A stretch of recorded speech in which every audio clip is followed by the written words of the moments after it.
Hello everyone, welcome to AEM Insights. As we discussed in the previous video, today we will be covering some of the basic topics of the AEM. So let's get started. Firstly, we will be cover AEM instance and then we will go to the AEM environment. So the AEM instance basically is a copy of AEM running on a server. It's usually involve at least two instances, typically running on a separate computer.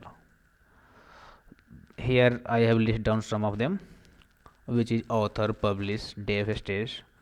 It could be more than 4 or 2 as well.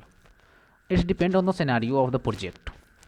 So let's go one by one. Author, an AEM instance which is used to create, upload and edit content and to administer the website. Once content is ready to go live, it is replicated to the publish instance, then publish instance come into the picture. So publish instance serves the publish content to the public, and dev and stage instance is mainly used to test and use for different scenario while developing these applications. Here we also use dispatcher, which is basically a web server with the AEM dispatcher module. It catch the web pages and produced by the publish instance to improve the performance. Now we will be covering AEM environment. So in the AEM environment there is many things.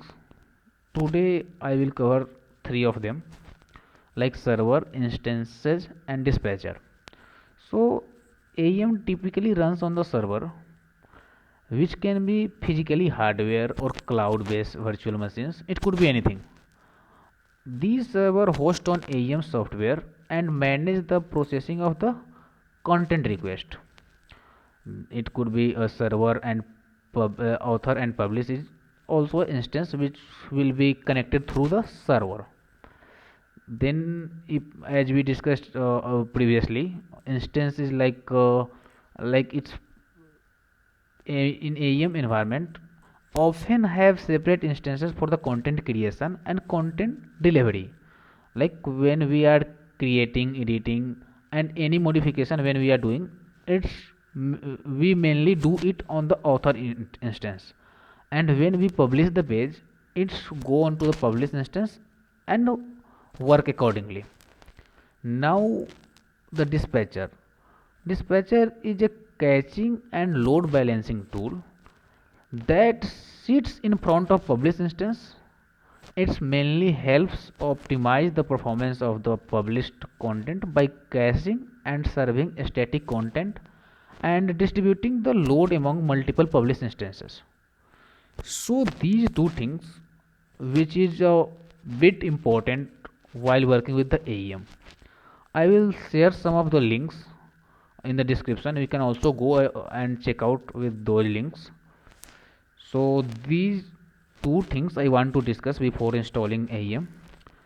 If you find it helpful, please like the video, share it with your friends who want to explore more in terms of AEM. I will be uploading AEM installation and many more videos related to this.